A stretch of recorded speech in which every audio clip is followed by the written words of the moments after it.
How y'all doing on this Friday? I got people in the bathroom with us. Why is my Vaseline always like this? I'm not gonna mess with it. I don't got time for that. We don't have time for that. Mm-mm. All right. And just clobbered all together. I don't know. All right. Happy Friday. Happy Friday. Can y'all hear me pretty good? Let me see. Let me test it real quick. Happy Friday. Happy Friday. Can y'all hear me? Oh, y'all can hear me real good. Even the microphone not even that close to me. That's pretty cool. Well, some people saying it's Good Friday that our colors, right? I guess. We could do that. And so we got some topics, of course. Hope everybody enjoyed their day. Hope you getting ready for the weekend. Hope everything is getting ready to go smooth for you. Do we got anything crazy? I don't think we got anything crazy. We just being consistent to make sure you understand how to bridge from a 2-year to a 4-year, which saves you $8,000 and more in college. I used to say 10,000, but if you go to more expensive schools, it is about 10,000 or more. But I just say 8,000 or more. Just to keep it for sure accurate.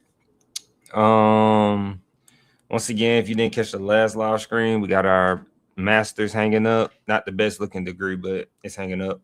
We got all of them hanging up now. All these trophies, right? That can only be earned, not bought. Well, we did buy them, but you get what I'm saying. And so, highlight of the live screen is my man Trump. It's always Trump. I don't know, like I said, I'm a little afraid that when he get out of office, will I even have topics to talk about as much with higher ed? We will see.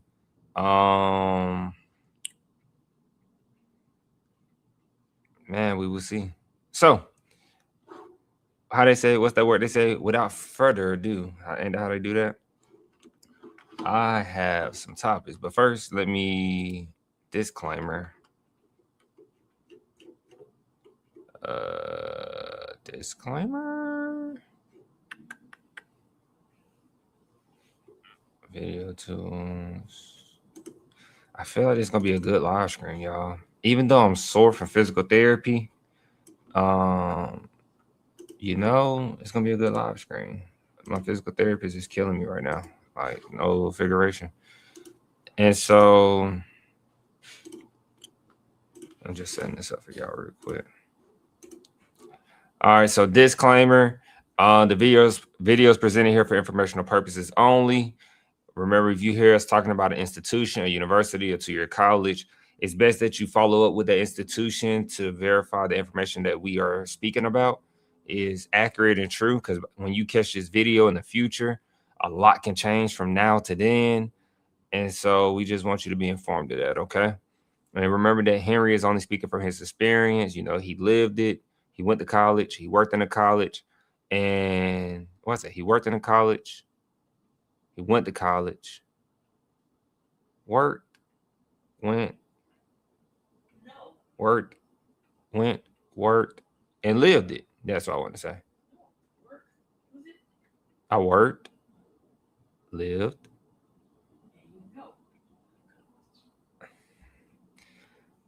Come on back in there.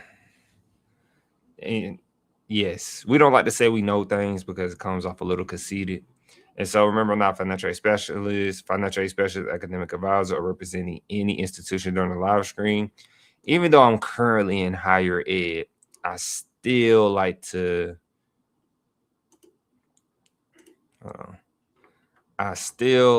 take measurements to make sure we are good, guys, because the last thing we need, I'm setting up over here for y'all, is that we need somebody coming to tell us whatever. And I think it's interesting. We have all these people in higher ed, but they just don't provide the information like they should to us. Yeah, we don't get a gazillion views, but it's so many higher ed professionals out there who could start them a little YouTube or media company like us and just really help save these kids money at college. Like, just help them. Just help them save money. Like, we can't stress that enough. So, CNBC. Do I have a video for you all? I don't have a video. Let me go check LinkedIn real quick. LinkedIn is real quick to put a video out before I can be like, there's no video. I don't think it's a video out though.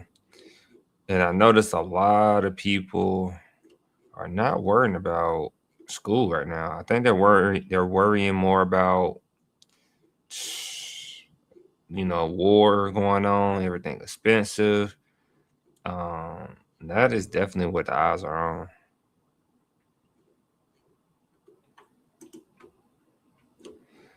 And so, yeah, I don't see nothing too crazy, y'all, before I got into it. I don't see nothing too crazy. Just want to make sure. I always like to make sure before I start. Because on videos, I'll be quick to go to a video. All right. So, the 16 highest paying college majors 5 years after graduation. I do want to be clear. This was written by Mike Winters. Shout out to Mike Winters. Mike Winters.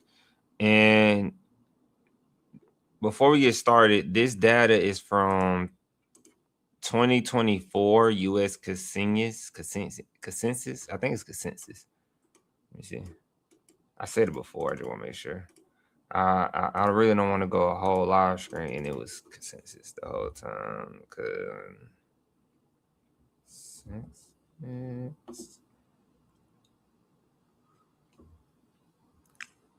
Consensus. Yeah, consensus. And so this based off 2024. Remember, we just got out of 2025. So it's going to be really hard to get that 2025 data down right now. That data will probably be out in 2027. Then they'll be working on 2026. So this is really like the most up to date about when you get your major or when you complete your major, and after 5 years, how much money you should be making after 5 years.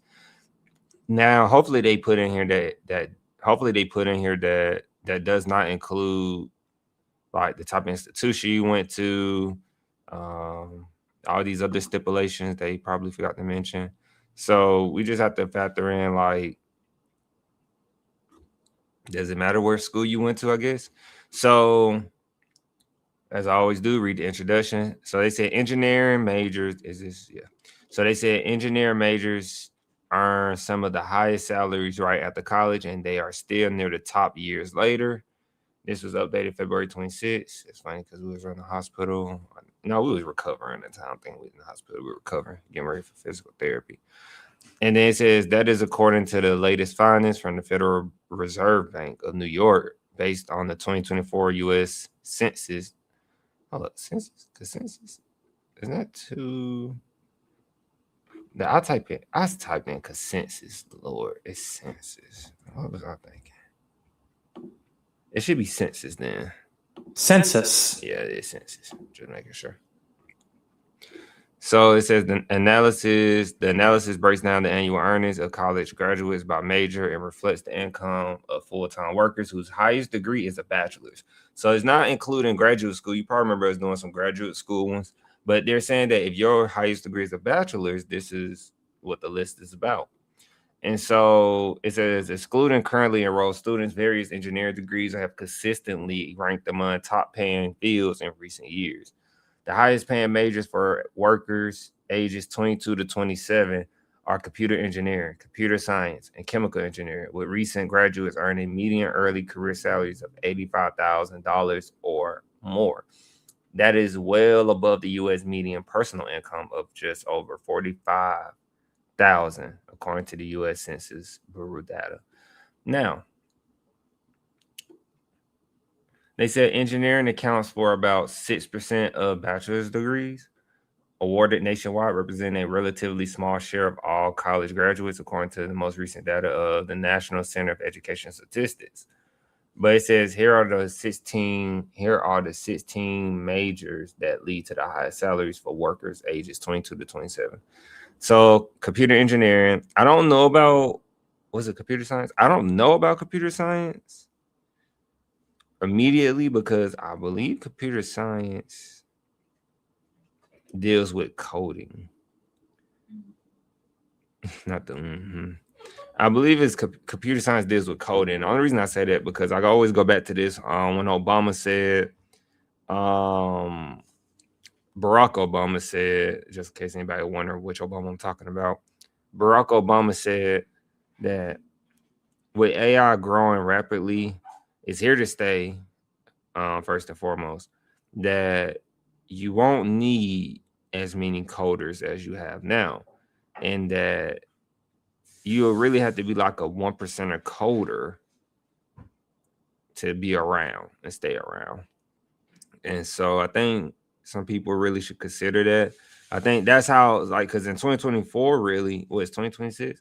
In 2024, people were talking about AI hard. I'm not going to sit here and act like we wasn't, but we think about 2024 to now alone, how far AI then came that quick, right? Rapidly. And so computer science majors are in current time, year-to-date time, they are slipping and slowly going down. I don't know much about chemical engineering, but it pays very well. Aerospace engineering pays very well. Aerospace engineering is like usually when you go to aviation school, like Embry-Riddle, Georgia Tech type schools. Really like those MITs, those Georgia Tech, Georgia Institute. They really should be GIT, but they're GT. I said MIT, GT. Really those IT schools. They got the Institute of Technology in them. They do a lot of those aerospace engineering. Those are very impactful degrees. I don't think those are really going anywhere. You got industrial engineering, you got electrical engineering, you got mechanical engineering, construction services, civil engineering, dirt boys, as we say in the Air Force, miscellaneous engineering, economics, business analytics.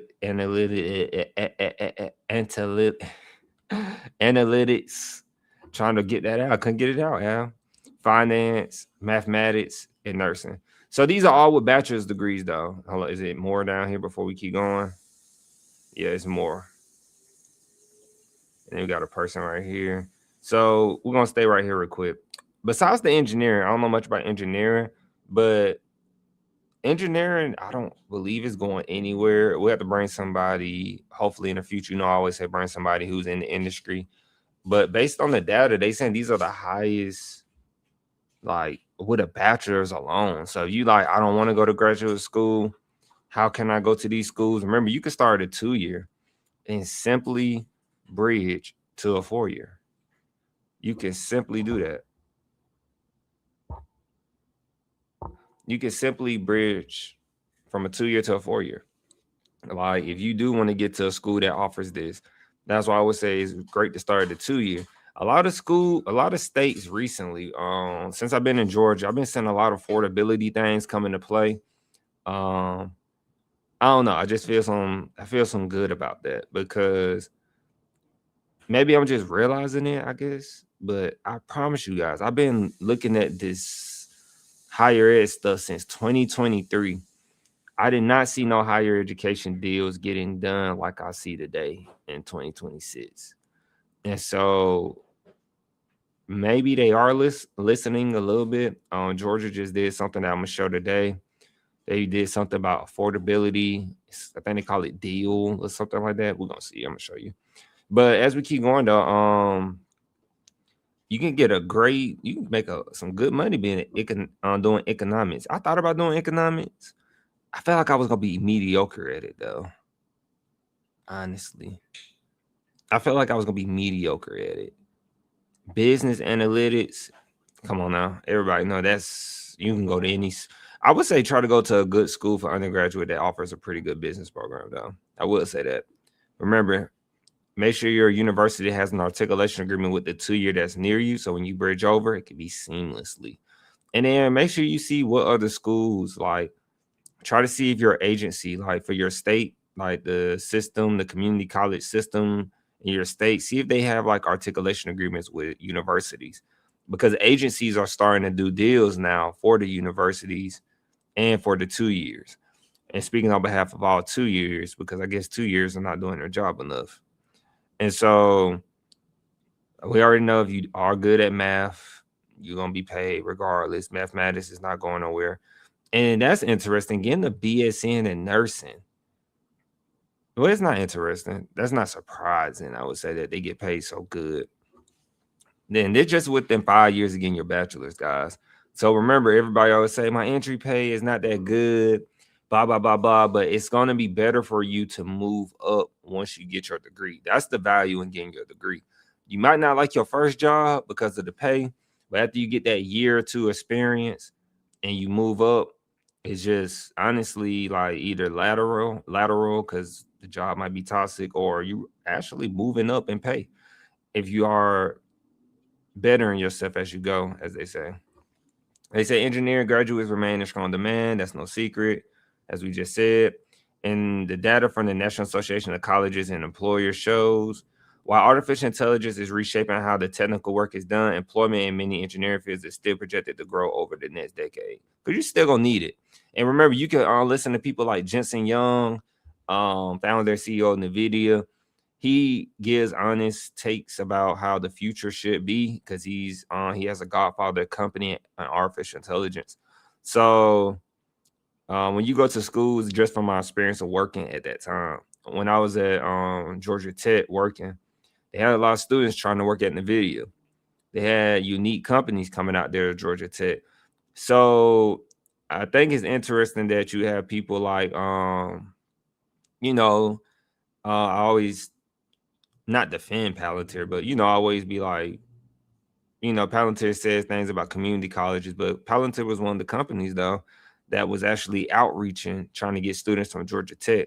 Now, the thing about getting the students from the Georgia Techs and the prestige institutions is that one thing Palantir did mention that it doesn't matter what school you come from, kind of a contradiction because they were reaching out to them students, but everything you learn at that company from their testimonials of people who work there, you cannot learn it in school. It's so different. So keep that in mind as we go toward the future. If you just have the ability to learn and adapt, which adaptability is rare these days, you're going to have a really good time in the world going forward. So engineering also trends. Engineering tends to pay well over time. Among graduates ages 35 to 45, every engineer majors reports median pay of at least 100,000, 6 figures. Here are all the majors with mid-career median earnings of 6 figures. Now, I do got something to say real quick. It's pretty much the same thing. Do I see anything? Physics. Ooh, physics gets paid. And when you get to like the 35 to 45 range. Marketing definitely depends on where you at. Political science. I'm not surprised to see political science up here. I wonder, does education, like college, higher education, I believe they'll just put us in the education category. But I wonder why we're never on this list. I wonder that every time I see this, like, I'm like, yo, college presidents get multi-million dollars. Why they never put like coaches on this list, for example?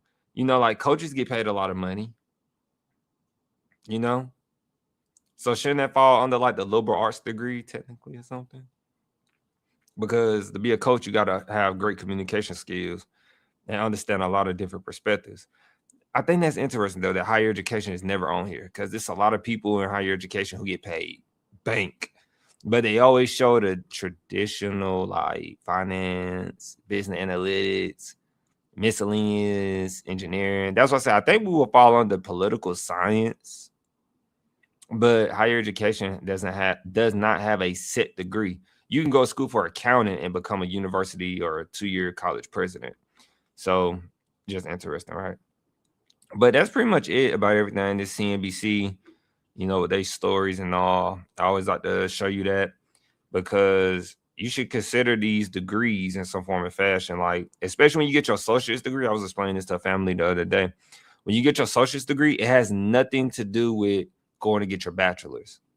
And so, and what I mean by that is, I'm not contradicting myself. What I mean by that, you can get your associate's degree in mathematics, right? And when you get your associate's degree in mathematics, you can go and get a bachelor's in, honestly, like any career field. You'll have to start from scratch if you do a complete 360 jump. Like if you jump to healthcare, that's a big jump from like when you was doing mathematics, taking nothing but math classes.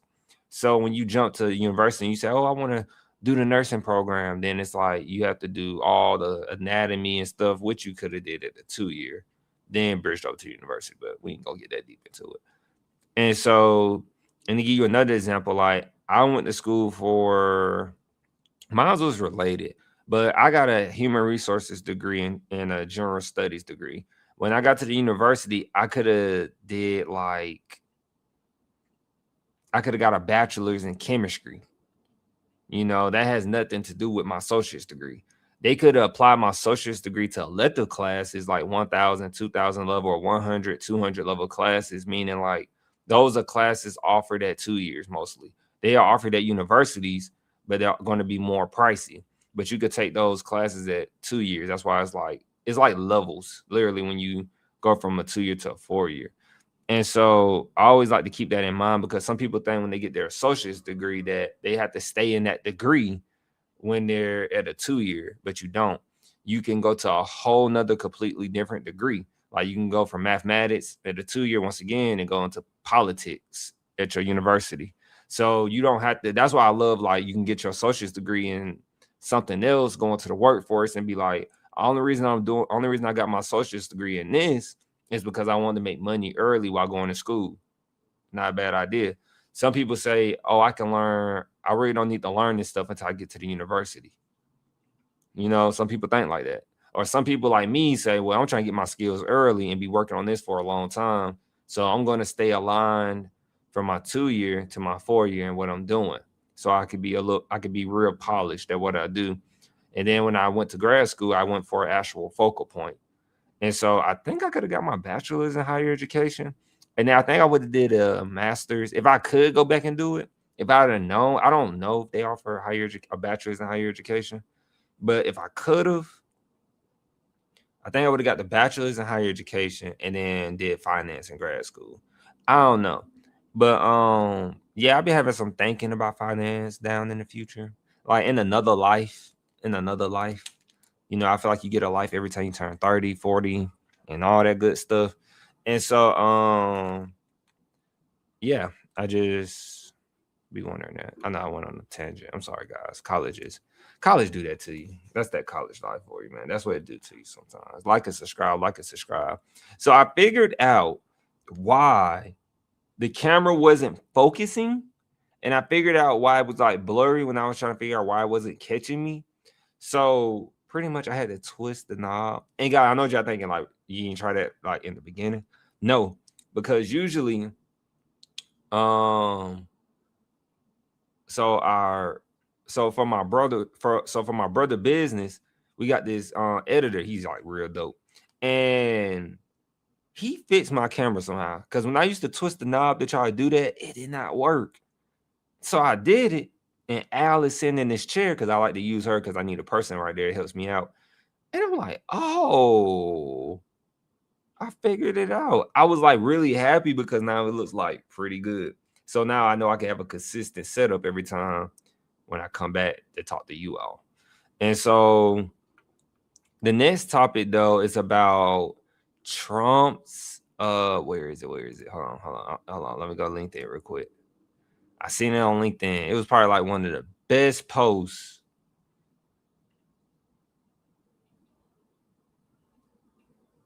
Oh, I was reading something real quick. It was like one of the best posts to have on a Friday. I'm not even going to like sugar. Come on, guys. I'm not even going to sugarcoat it. Like, where is it? I do this every time. It's a lot of information. But it's about Trump's. It's about Trump's fiscal year 2027 budget requests. Will eliminate FSEOG. We're finna get into all of this. But the National Association of Student Financial Aid Administrators posted it. Guys, I've been trying to hunt down my financial aid person we had, Sam, and I can't get a hold of him. He been dodging me. He goes in here. I have not been dodging you. I just been so busy. I'm gonna be like, nah, you been dodging me. So I'm gonna have to get him one of these days again because he think he's slick. All right. So on LinkedIn, can I show y'all LinkedIn real quick? Can I kick it? Yes, I can. Can I kick it? Oh, that was loud. Y'all heard that? Y'all probably heard that. I don't know what that was. Did you ask me what that was, Alex? I'm in the apartment with you. A car. Sound like a car. All right. So the National Association of Student Financial Aid Administrators. So this is really important, guys. But I believe what they're doing. So it's his budget proposal for 2027. We get a budget proposal every year. Don't matter who in president, but what does matter is where they're allocating the money for the budget. And so the National Association of Student Financial Aid posted like what's going on. And so they said the Trump administration on Friday, which is today, April 3rd, 2026, unveiled its budget proposal for fiscal year 2027, once again calling for the elimination of federal supplemental education opportunity grant. I never heard of that, which is why I wish I had Sam right now. I never heard of it. And so educational opportunity grant program and drastic cuts to federal work study program. So if you are a student that plans on getting Pell, and you're like, man, you're probably in high school right now. So really it's for your parents and it's for your professionals and your high school professionals you might work with consulting wise, professionals, whoever, right? This is for them to know. And hopefully they are paying attention to this because a lot of students rely on federal work study. I was a federal work study student when I was in college. And then they said, while also calling for increased funding for the federal Pell Grant program. That's really good. And they're really calling for an increase in the federal Pell Grant program. That's going to be good. So that means like our 7,300, 7,400 total amount.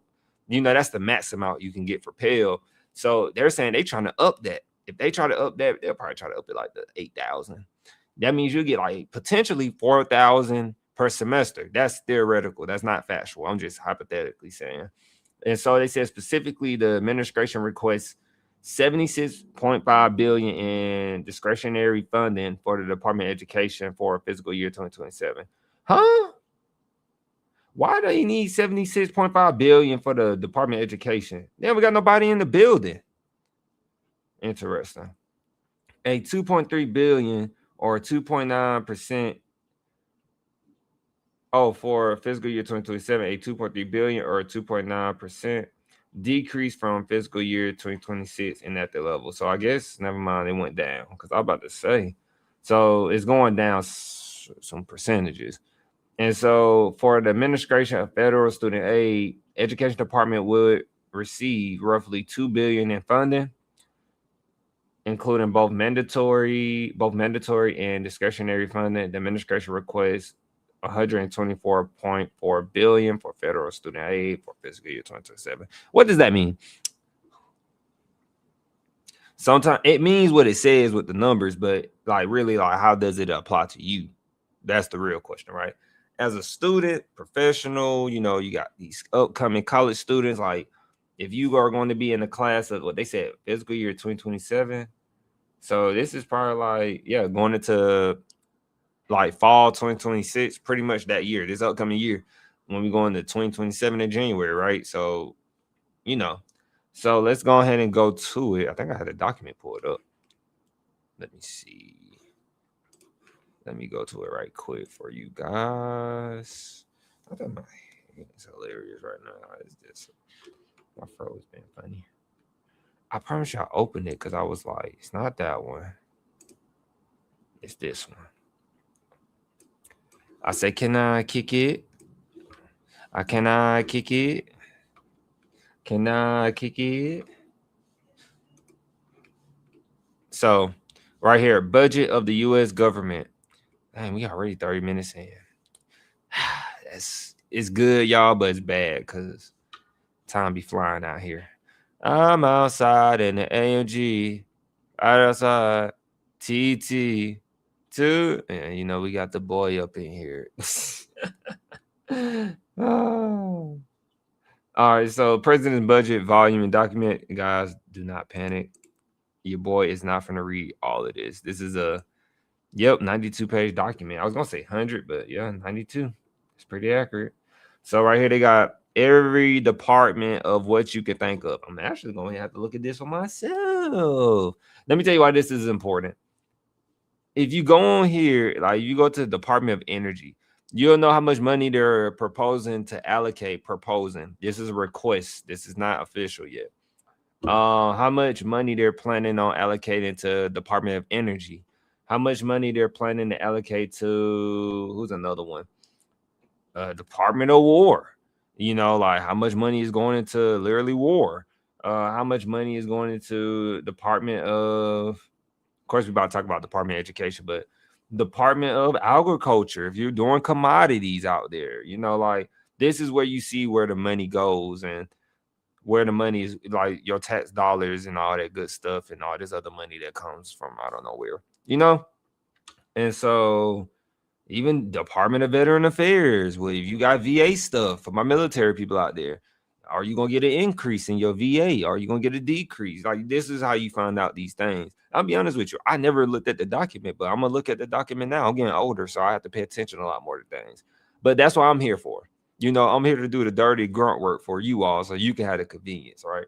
So we're going to go to page, Department of Education is on page 11. Let's go to page 11. That's really early in the document. So Department of Agriculture, they said page 11. Department of Agriculture must not have that many.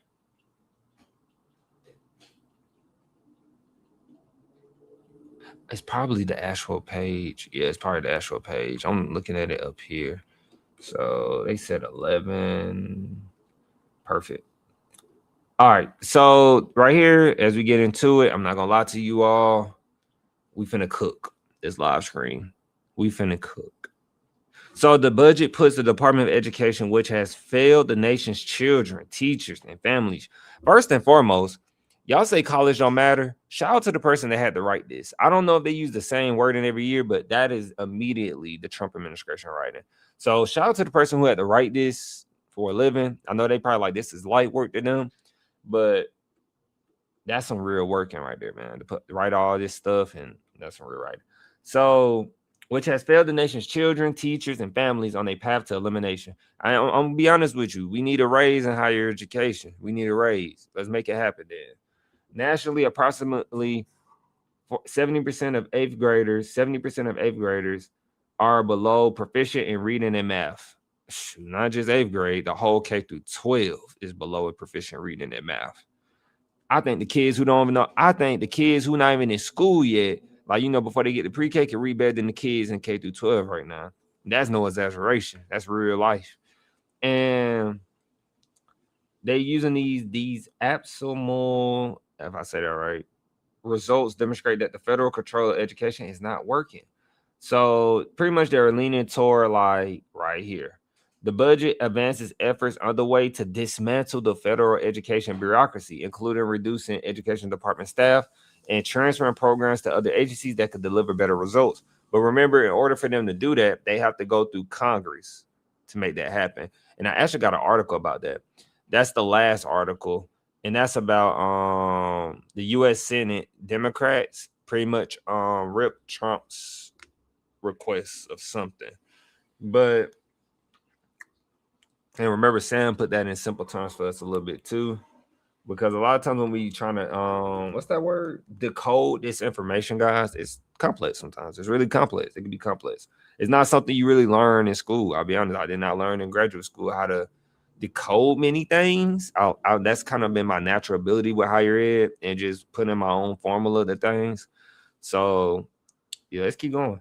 So it says, thanks to the Working Families Tax Cut Act, the budget supports the American worker with the creation of the Workforce Pell. We talked about that with Sam, the Workforce Pell. They're still figuring out exactly what's the Workforce Pell. It's really, really in the making, really slowly being rolled out. It's a lot of communication errors, it seemed like, from the top to the bottom. So that's going to be interesting. But what they say in the budget sends the career and technical education programs to the Department of Labor to better prepare workers for high skill, in demand jobs. So when they say high skill, in demand jobs, I'm really trying to figure out what's high skill, in demand jobs like. I don't know if trades are winning. It seems like trades are always big. Yeah, it seems like trades are always big. Even when I was in my 2-year, I was under the Trump administration when I think about it. Because Trump became president my senior year in high school. So then they were pushing trades a lot. Then when Biden administration came in, it's like they fell off. Then Trump administration came back, it's like trades are popping again. So just ironic, right? And then so they saying the budget requests $76.5 billion in discretionary budget, $76.5 billion in discretionary budget authority for education department for 2027, which is a 2.9% decrease from 2026 in at the level. So they want less money because they're like, look, we're not doing more this year. We're doing less, intentionally doing less this year. So the investments, Title I and Make Education Great Again, mega grants. How you like that, Al? Mega grants. The budget provides 100, that's 18. Provides $18.4 billion for existing Title I program. So, Title I programs for my people out there in education, for not education. Title I is like low income poverty schools, people. Title I, like, literally is low income poverty, whoever needs it. That's Title I. And you can have Title I schools in elementary, middle school, and high school. And so that's what I went to all my K through 12 years, was Title I institutions through K through 12. So they're pretty much talking about that. Look, K through 12 education empowers them to make spending decisions. Special education gets $539 million. Remember, I was in special education, guys, when I was in K through 12. So they're getting like plus 539 million. I'm not sure if that's really a great deal of money. Not really. That's why I gotta take a basic economic class, not economic statistics, I think. Stats class. I get stats. That's stats. Yeah, basic stats class. I really gotta do that. That's one of the classes I regret. I'll probably take it at the 2-year college I work at, because I'm not paying an enormous amount of money if I just need a basic stats class to take me to the next level. So Workforce Pell. So that is related to higher education. Hold up, is this? Yeah. So Workforce Pell. So what is the W? See, they always using all these syllables. Like, we just know what these syllables be. So I believe that's the workers' tax credit, but the WFTC made historic changes to the federal Pell Grant program to expand eligibility to high-quality short-term programs that prepare students for in-demand jobs more quickly and cheaply. So then traditional college degrees, like, they really are pushing you to like not get a college degree. And me, guys, I want you to get a college degree. I was a student who was in the workforce. I took welding when I first got to college. Think about it. I'm about to say when I first got to college. Yeah, but when I first got to college, I was in welding. I did a certified manufacturing specialist certificate too. And I'm speaking from experience. When I did that certificate, I did not get no job with that. I was trying to get a job at Pratt & Whitney, and I didn't get the job. I was gonna make like really good money at 18. I didn't get it. And if I got it, I would not be doing this right now, probably. I'm gonna be honest with you all. And then didn't get that. So then I went to welding because I was just trying to hurry up. And I was just trying to hurry up and get a job, genuinely. I was trying to hurry up and get a job. but I didn't want to go to school. Like I was like how most of everybody is now. I was just trying to do that. But then you realize they always say, oh, you get a certificate, da, da, da. But then when you don't get the job, it's like, what? So that's why I would say always go to college, man. Like get the certificates, then go to college. So then it just gives you, some people can make money while they go to college. So that's why it's good just to keep going to college in case you don't get the job with the certificates. And so they're talking about the workforce Pell Grant. Workforce Pell Grant. I think that's what it's called, but the workforce Pell. And pretty much saying they trying to relate it where we can get jobs right away. And you can get a job in American businesses. So federal Pell Grants. They said a plus 10.5 billion. Now I wish I could calculate that off the top of my head. Like, 10.5 billion. Now that's a lot of money. Excuse me. But now I'm trying to see like what that is going to. Oh, wait. We looking at it. Let's read. The budget provides a $33 billion for federal Pell Grants, which provide grants to low-income students to obtain a post-secondary education. This increase addresses the congressionally created funding shortfall while maintaining discretionary maximum award of $63.35. Huh? The maximum award for Pell Grants is not $63.35. It's like 7,000 something. It's like 73 something. It's a good time to have Sam for that. Unless they're saying that's what it's going to be. They're going to drop it down to. Interesting.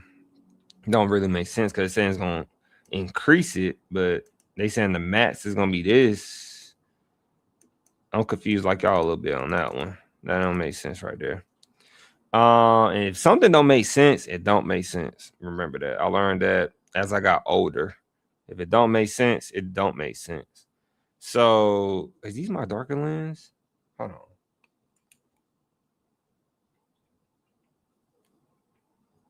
No, you should be my.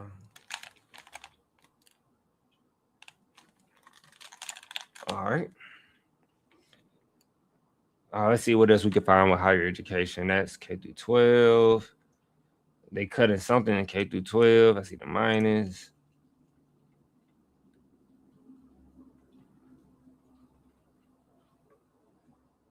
They're cutting something with technical adult education. They're cutting that. So a lot of people won't hear about this until they post the headlines, but it be in here early. Higher education program eliminations, that's related to us. They're cutting that. We're losing $2.7 billion.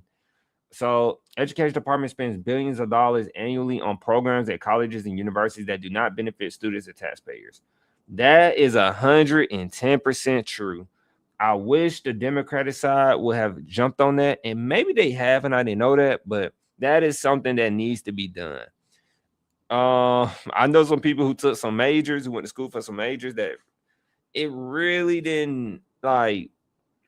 Man, it's some majors out there, man. They know they just created, and not just created, but they created, and it don't provide real return on investment.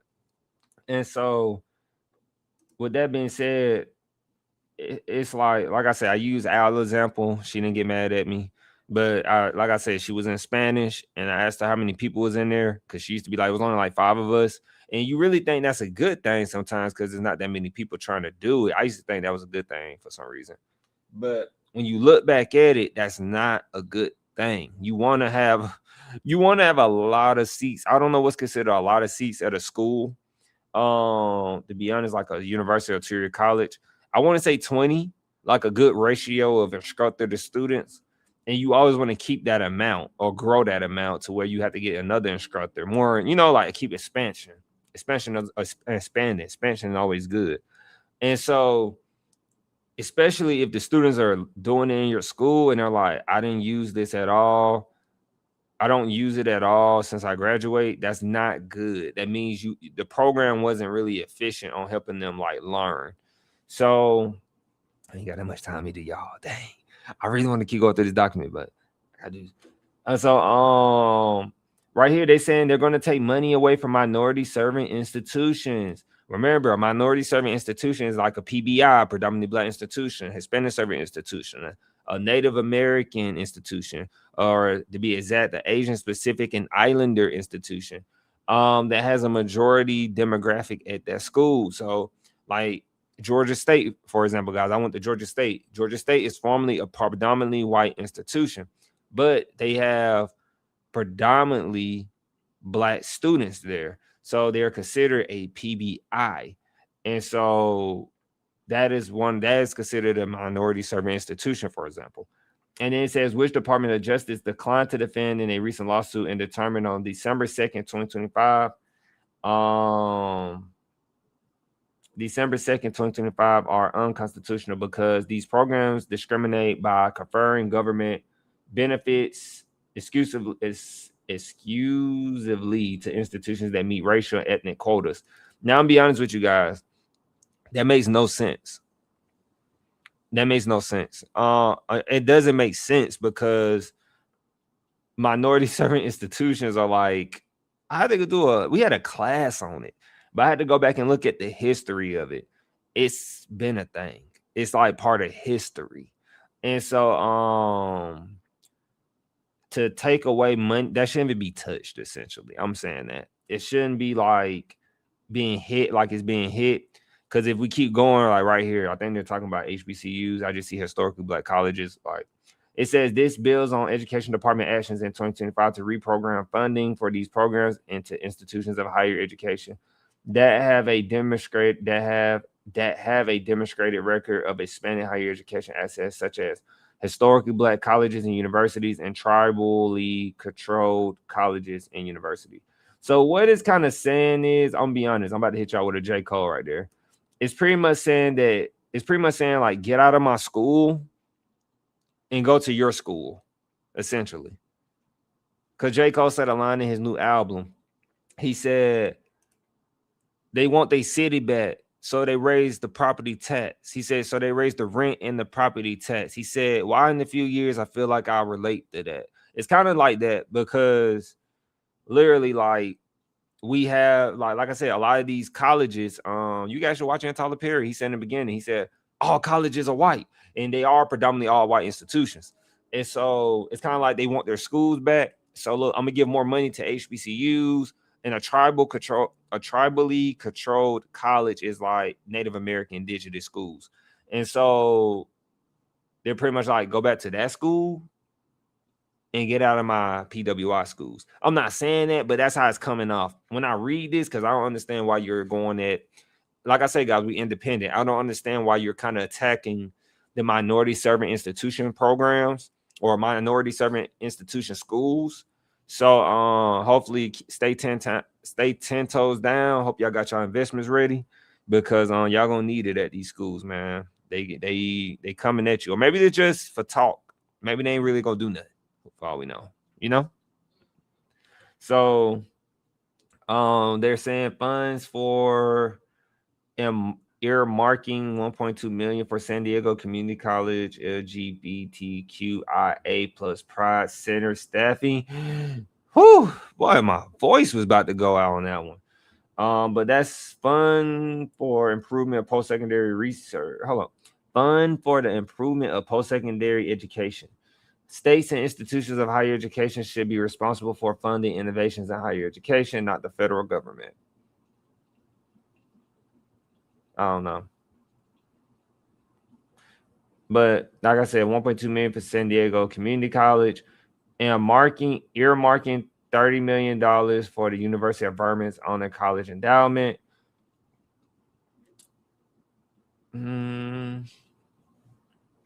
Let's keep going.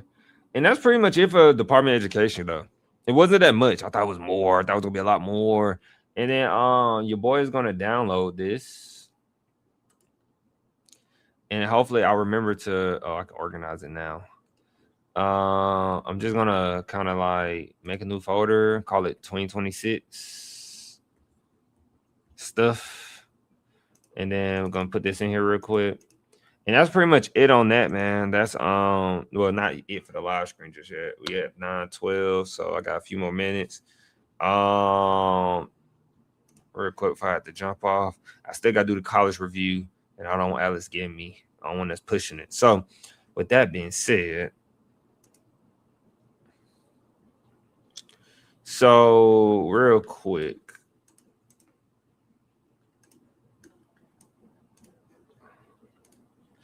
I'm going to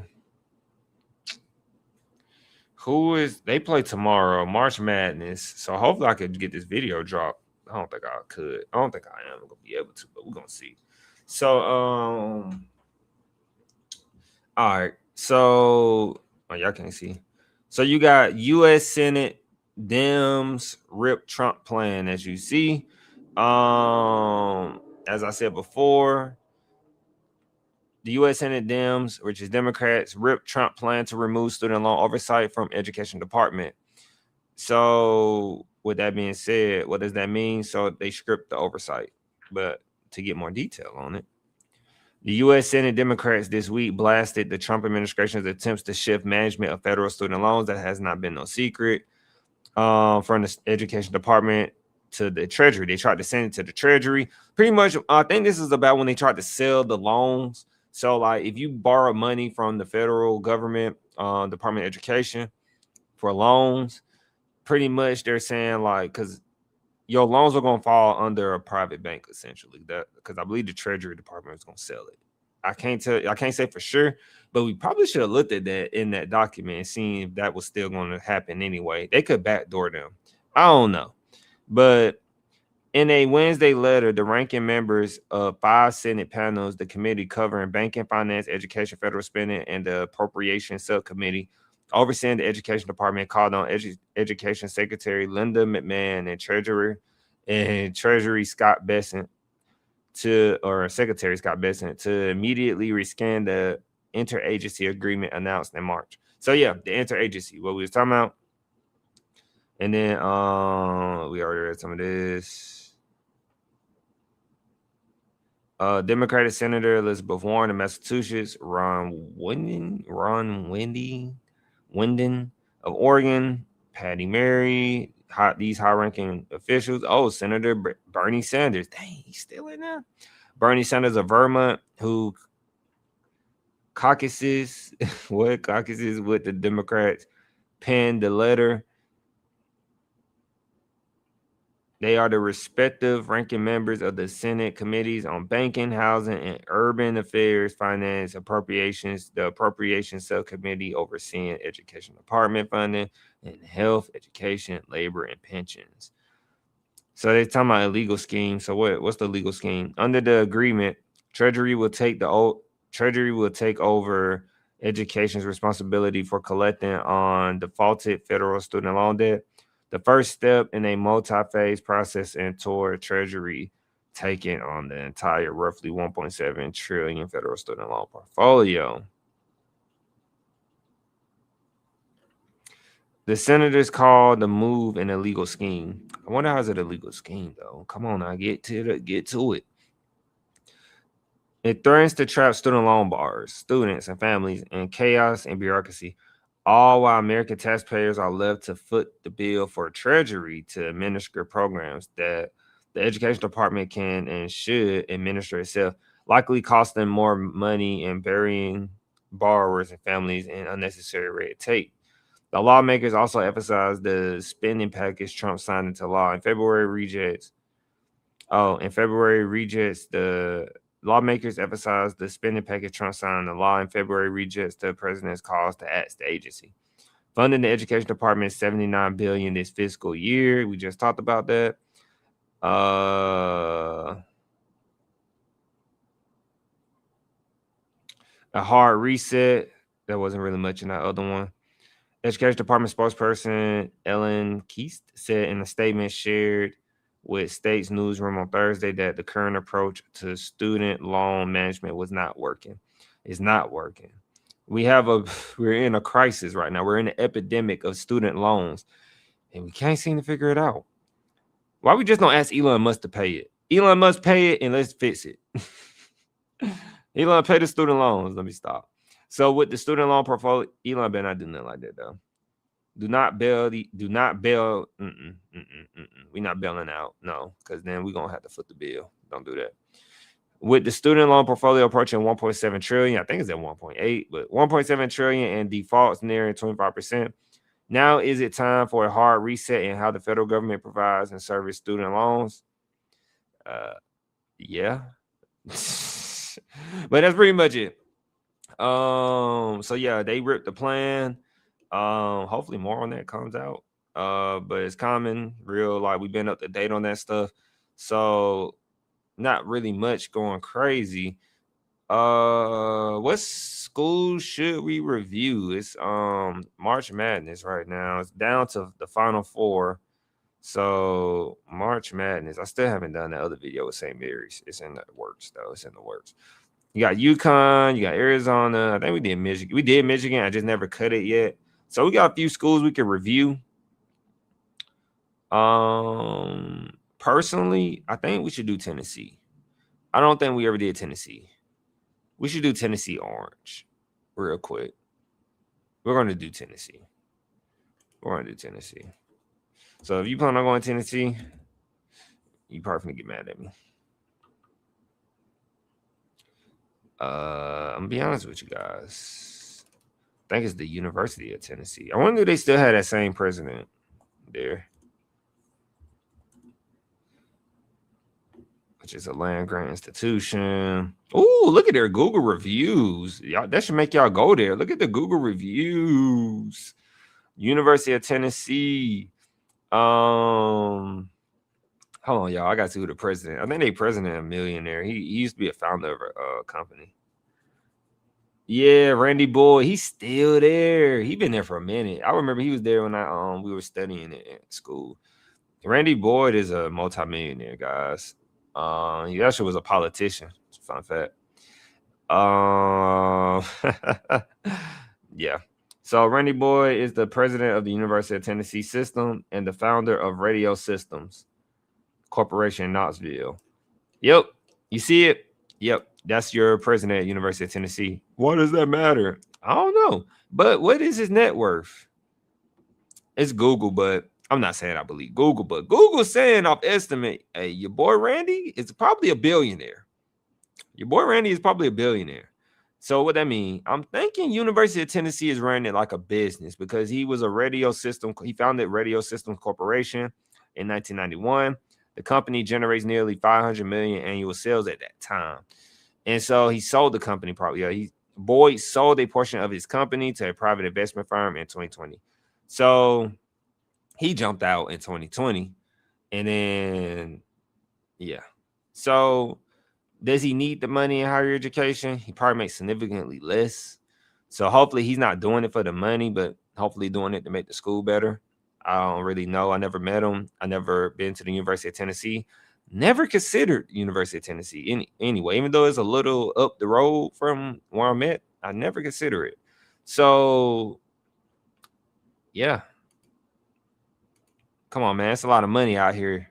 It's a lot of money out here in this education, but y'all don't want to get an education. Y'all want certificates and stuff. Not saying nothing wrong with it. I got my certificates, but I follow. Hey, man, I'm just saying. That's all I'm saying. So, University of Tennessee. Y'all want to be real with y'all? I couldn't spell Tennessee really, so I wanted to copy and paste it. I'm gonna be honest with y'all. I didn't want y'all to see me struggling and be like, he can't spell Tennessee. I didn't want y'all to laugh at me like that. So, for some reason it's not popping up. University of Tennessee. Why is University of Tennessee not popping up? I see Tennessee State. Is it the University of Tennessee on College Scorecard? Let me see, y'all. Hold on. My computer is not messing with me right now. Hold on. This is weird. Wow. This is getting weird. Let me know if you hold on. The University. Do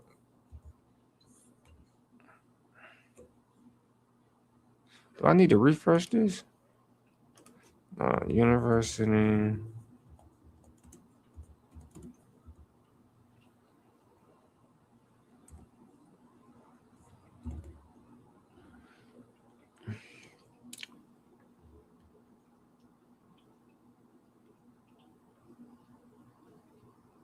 There you go.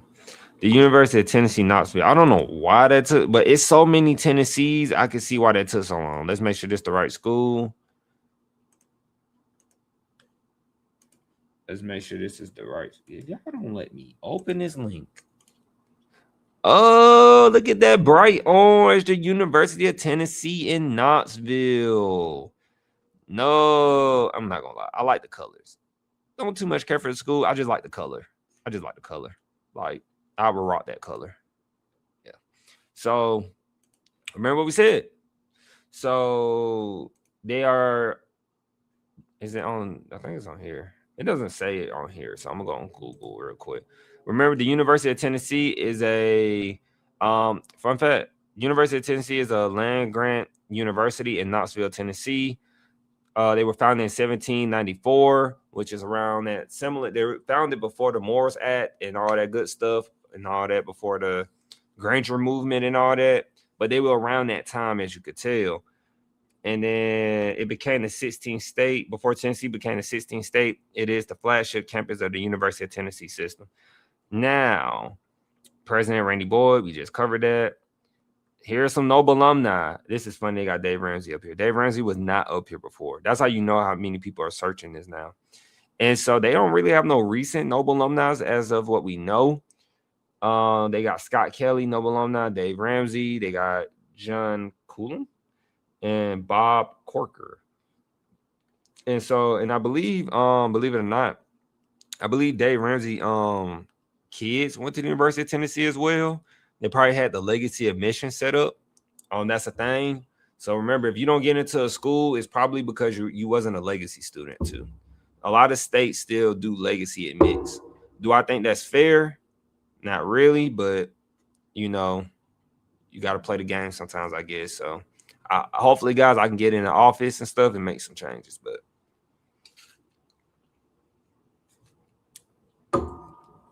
so the University of Tennessee, Knoxville, they are large. They have 30,500 rounded pretty much students at their campus.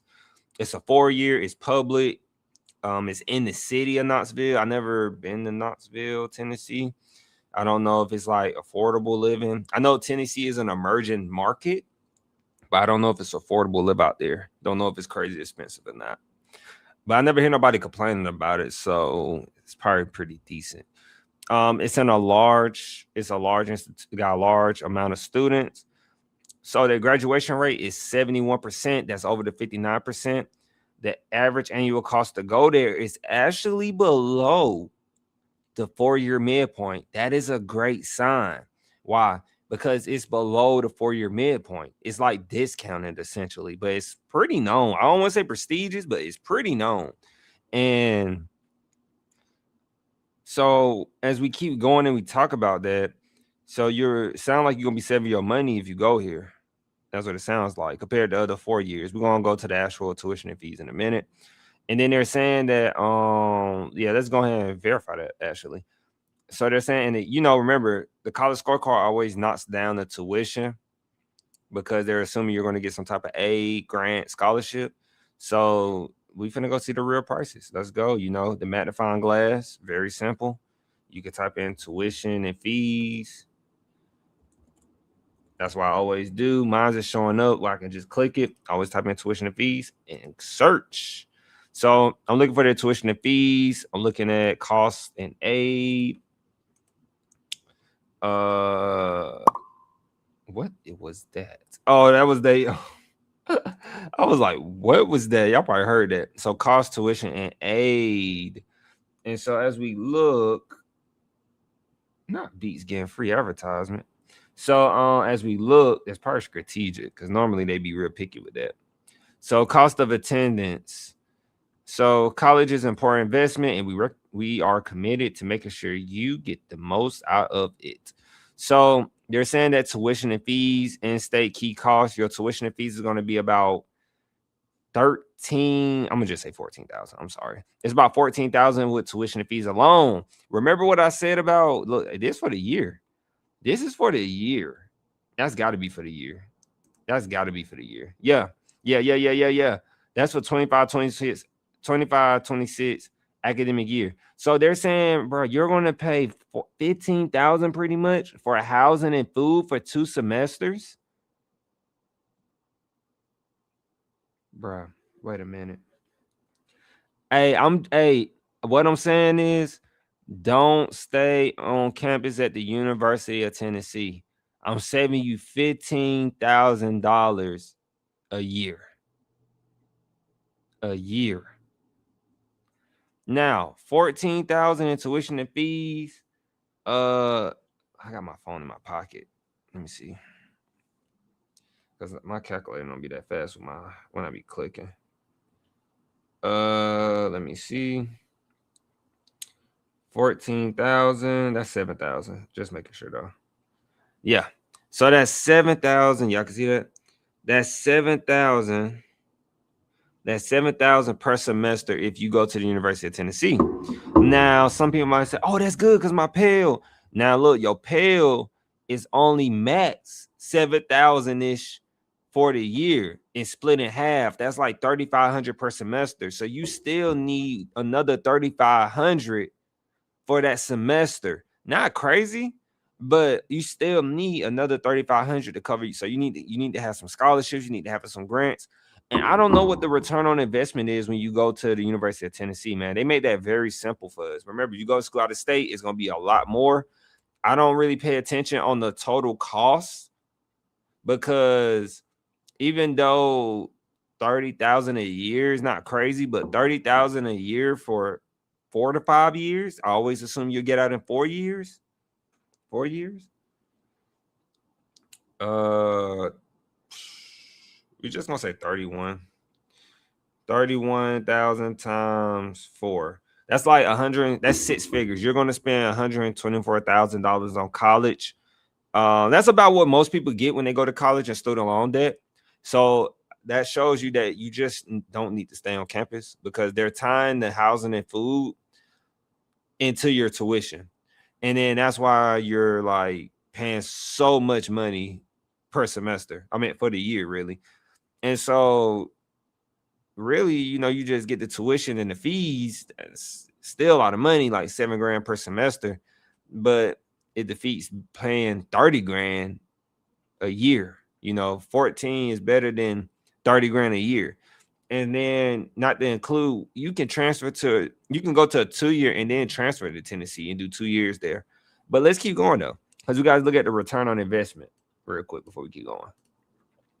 So the return on investment, they're saying like, hey, after being 10 years as a financial aid student, they're saying the median yearly incomes of former students who receive federal aid 4 years after graduating from the college. They changed that. That used to be 10 years being removed from the college. So they say I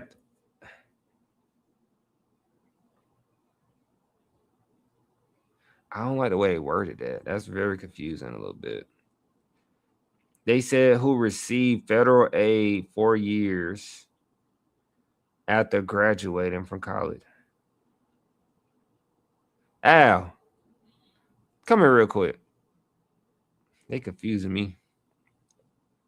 Hold on. Are they really saying that after 4 years being removed from college now instead of 10? Come here real quick. Read that real quick. You said where it said the median yearly incomes of former students who receive federal aid. Not you want to the other side. No, I can't see it. I don't get my glasses. You know that. Can you see it? The median yearly incomes of former students who receive federal aid. Are they saying after 4 years being removed? Or are they saying?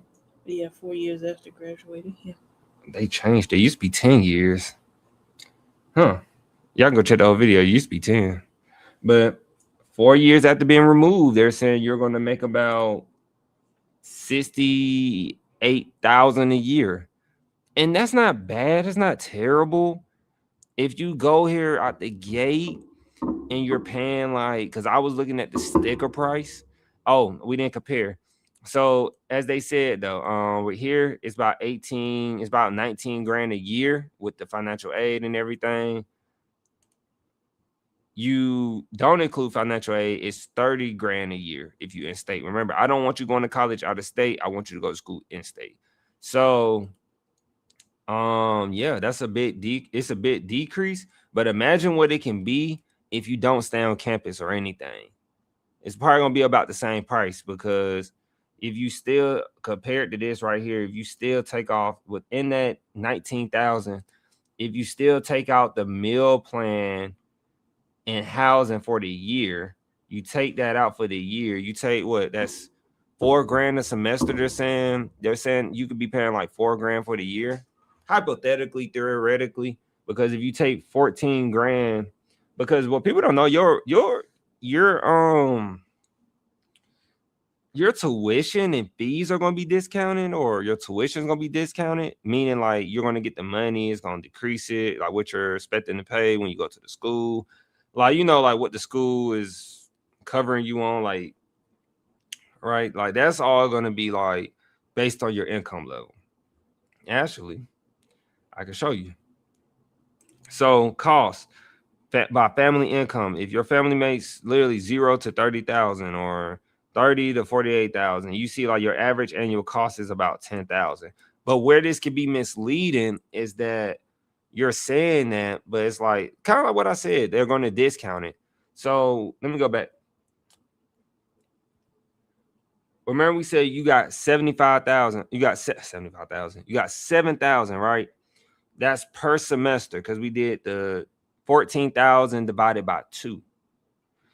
And that's only, I want to make sure y'all stand with me, because this, we only factoring in tuition and fees. So they're saying, look, if your family on the lowest end, if your family makes 0 to 30,000 a year, that look, you looking to pay about 10,000. Now, I don't know if that's accurate, because let alone your housing and food is already about 15,000 a year. So maybe they're talking about, well, they say cost includes tuition, living costs, books and supplies and fees, minus the average grants and scholarships. So look, that does not include, oh, I'm glad they put that on there. That does not include dorms and meal plans. Because I'm about to say, I doubt they discounting you on dorms and meals plans. Tuition and stuff, I get it. But it says living cost. That could count as dorms, but that's, you got to be really specific to say you're going to discount their dorms and meal plans. So I don't think they're talking about that personally. I think they're just talking about tuition and some other things. But I'm gonna be honest with you though. You do get discounted depending on what the school, right here it says, depending on the federal, state, or institutional grant aid available, students in your income bracket may pay more or less than the overall average cost. Remember, may pay more or less. And I don't know if the University of Tennessee has that much money in the bucket to be discounting you like that. So look, I say this, you need to prepare for the worst and say, look, I'm looking at 7,000 per semester. Hopefully my GPA good. Hopefully they discount me a little bit on my tuition and fees, and I can find me an off-campus housing and off-campus apartment, because then they can put more money toward my tuition and fees, possibly. I believe that's how it will work. You know, you still go get the money regardless if you meet the merit-based scholarship, grants and aids, or you qualify. So that's why I always say stay off campus. Let's keep going. So their graduation and retention rate, 91% of their students stay after leaving. After leaving. 91% of their students stay after their first year. That's really good. That's an A. Graduation rate, like we said, it's a C, not nothing crazy. Financial aid and debt, 30% of their students receive federal loans. That makes sense, because the housing and dorms is a lot of money. Not crazy. It's not half of their students, but it's 30%. It's like a little bit over 1/4% of their students. And so, you know, like, remember, it's like 6 figures to go to this school for 4 years. For 4 years. Not including if you do a major change, not including if you take a break. Let's keep going. So median earnings, they have it in here. They're comparing like, hey, you're going to make more than a high school graduate. You know, like, you know, you beating that high school graduate by a lot. And then they say in like Tennessee, in the state of Tennessee, you being about a lot as well by getting your bachelor's here with getting your bachelor's with University of Tennessee.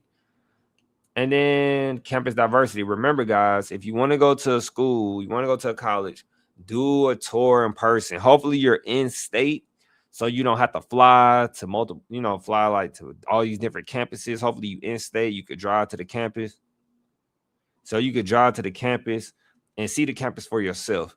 Diversity is a big thing. And I said the bad word, diversity, but honestly, campus climate, that's what it's really called in higher education terms, is a big thing in college. You want to go somewhere where you can, meet friends, future friends, and hopefully grow with them and meet college friends. I didn't make that many college friends in college. I made some, but they're like older. I didn't make the traditional college friends. I feel like I was just, I don't know, weird. So I didn't make that many college friends in college. But go see for yourself. Don't go off this data talking about the whatever socioeconomic diversity, 20%. Not saying it's not, it's saying that it's not that. It's funny they got diversity on here, but they always talk about diversity being bad. It's obviously saying like the majority of who goes here. So just go see it for yourself. It's probably accurate, honestly, but go see for yourself. Test scores and acceptance. They have a 42% acceptance rate. That's not high, which is a good thing. I mean, everybody can't just go there. They said that the University of Tennessee, Knoxville has an acceptance rate of 42%. The University of Tennessee requires admission test scores now. So remember, I told y'all they starting to bring back these SATs and ACT scores. So they're saying that they have a requirement for SAT, ACT scores. And here's the SAT, ACT scores down here in the range that you want to get in order to go to their school. And that is pretty much it for the University of Knoxville, University of Tennessee. So what do I rank the University of Tennessee? I think I rate the University of Tennessee on usually I do A, B, C, D, like a grade. I always base it off of my perspective though. So I started at a 2-year college, as I always say. I saved a lot of money at a 2-year. I didn't pay a dime, a nickel, a penny in my 2-year. And I went to another 2-year where it was really affordable, where I was paying $2,500 per semester. Depending on what I know now, if I'm in Tennessee and I started at a community college and I'm going to a university, I'm considering like my top school as I'm getting ready to transfer. My top school is the University of Tennessee, Knoxville. And so they're charging like $7,000 per semester. At the time of this video, they're charging like $7,000 rounded, $7,000 per semester. Depending on how much money I have in the pot, how much merit base, depending if they have a secondary, like in Georgia, they got the Hope Scholarship. Depending on what like other grants, if I'm Pell eligible, like depending on how much all that's discounted to where how much I would have to pay the difference, the school could be really I would say a good return on investment, because they said their students make about what $68,000 a year, 4 years after being removed from the school. So that's pretty good. So I would say that's really good, especially if I started a 2-year bridge to a 4-year and I'm only paying $7,000 a year. I mean, $7,000 per semester, which is $14,000 a year. But remember the other things we just included. I know y'all probably like, bro, say the rating. I'm just really breaking it down. I would rate University of Tennessee I would rate them a B. I would rate them a B. I don't believe the cost of living out there in the University of Tennessee. I don't believe the cost of living in that area is terrible. Things are emerging. Maybe in the future, it could be crazy to live out there, but I don't even think it's crazy to live out there either. It's like, I believe it's one of the most affordable places to go and stay. So, I get them a B if the tuition wasn't so high. The tuition is pretty high, so you got to really hope, if you're Pell eligible, you got that secondary, you got something like the Hope Scholarship in Georgia, you got something like that, that's your secondary. hopefully you get some merit base aid or whatever, some other things to help like really knock down that 7,000 price, because you're going to get some money already. But remember, I always say, keep in mind, even though I gave them a B because they had some pretty good, like, that's not bad, at least for the prestige and the money that you get return on investment. Like, it should be a C, but I'll get them a B. I get them a B. And so you do want to keep in mind, though, at the unit when you go into a school like this, like when I was paying out of pocket, I'll be honest with you guys, $7,000 is gonna be hard to, like, if you don't have no aid, no Pell, no nothing, no scholarship, I would not go here. Let's keep that in mind. But if you know you're gonna have some Pell money, some grant money, some scholarship money, this could be the school for you, because that's gonna knock that 7,000 down to like already 3,500 if you get the max Pell, for example. That's already gonna knock it down 3,500. So hopefully you have the financial core we talk about, where you know how to budget your money, and you say, well, my Pell gonna knock it down like 3,500.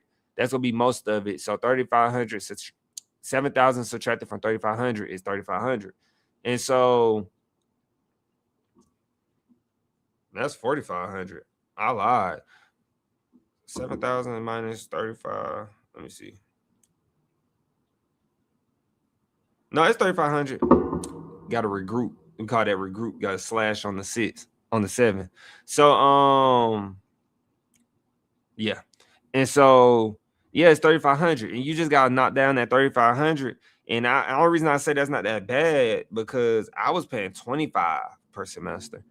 And if I ever needed to pay the difference, I had the money. It was like a $700 to $800 difference when I was at Valdosta State, and I had that. So 3,500 is a big difference, and you don't want to put that financial pressure on yourself. If you got the support where you could deal with that, then this could be a pretty good school, especially for the name and brand and recognition it has. I'm not gonna lie, it's pretty known. So yeah, they'll be, but 2-year to 4-year. Now, if you can find a better school in Tennessee, I don't know too many better ones. You got Tennessee State University out there. You got Memphis out there. You got some other schools I'm probably missing, but that's a pretty good price. That's a pretty good price. So they get a B. They get a B on how they stacked up and everything. So that's all for us. That was pretty long, but I think people watch it. Hopefully, get some recognition. Have a good Friday, everybody. Peace, love, chicken grease.